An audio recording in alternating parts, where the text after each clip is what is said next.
मुख्य चुनाव आयुक्त और इलेक्शन कमिश्नर की नियुक्ति की प्रक्रिया का एक मामला सामने आया था। आप जानते हैं कि केंद्र सरकार की तरफ से राज्यसभा में विधेयक भी पारित किया गया था और साथ ही इस पूरे मामले पर सबकी नजर टिकी हुई थी। एक्ट बनाया गया। सुप्रीम कोर्ट ने केंद्र सरकार को अब नोटिस जारी किया है क्योंकि याचिकाएं लगाई गई थी सुप्रीम कोर्ट में। सुप्रीम कोर्ट ने केंद्र से जवाब भी मांगा है। कानून की संवैधानिकता पर भी सवाल उठे थे और इस कानून की संवैधानिकता को ही चुनौती दी गई थी याचिका दाखिल करके। सुप्रीम कोर्ट ने कानून के क्रियान्वयन पर तो कोई रोक नहीं लगाई है, इनकार कर दिया है रोक लगाने से। सुप्रीम कोर्ट ने केंद्र से अप्रैल महीने तक अब जवाब मांगा है, जवाब देना होगा। अब हम आपको यह भी बताना चाहते हैं कि सीईसी के लिए चयन समिति में कौन कौन शामिल है और चिंताएं क्या है। सबसे पहले ये जान लीजिए कि इस कमेटी के सदस्य कौन कौन हो सकते हैं।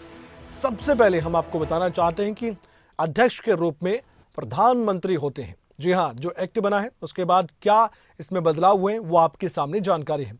सदस्य के रूप में लोकसभा में विपक्ष का नेता भी इस कमेटी में शामिल है, सदस्य है। लोकसभा में सबसे बड़े विपक्षी दल का नेता भी भूमिका निभा सकता है। वो तब होगा जब किसी को विपक्ष के नेता की मान्यता ना दी गई हो, इसलिए कोई बड़ी पार्टी होगी तो उसका भी विपक्ष का नेता माना जाएगा और उसकी भूमिका इसमें हो सकती है। प्रधानमंत्री की ओर से सदस्य के रूप में नामित एक केंद्रीय कैबिनेट मंत्री भी होगा। अब यही तो प्रश्न है और यही प्रश्न पूछा जा रहा है। सर्च कमेटी भी होगी और बाकी जो सदस्य हैं वो भी चुने जाएंगे। क्या आधार होगा वो सब कुछ सामने तो आ गया है, लेकिन एक सवाल और है और वो सवाल आपके सामने जो आप देख पा रहे हैं कि एक्ट को लेकर चिंता क्या। हालांकि हमने आपको पहले दिखा दिया था, लेकिन अब ये दिखा रहे हैं कि चिंता क्या है। मैं आपको बताता हूं विस्तार से, इन बातों को जरूर समझिए।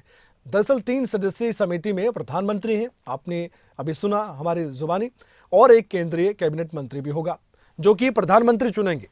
विपक्ष के नेता के पास प्रक्रिया शुरू होने से पहले ही क्या हो गया, अल्पमत हो गया, क्योंकि प्रधानमंत्री तो केंद्रीय कैबिनेट मंत्री को चुनेंगे।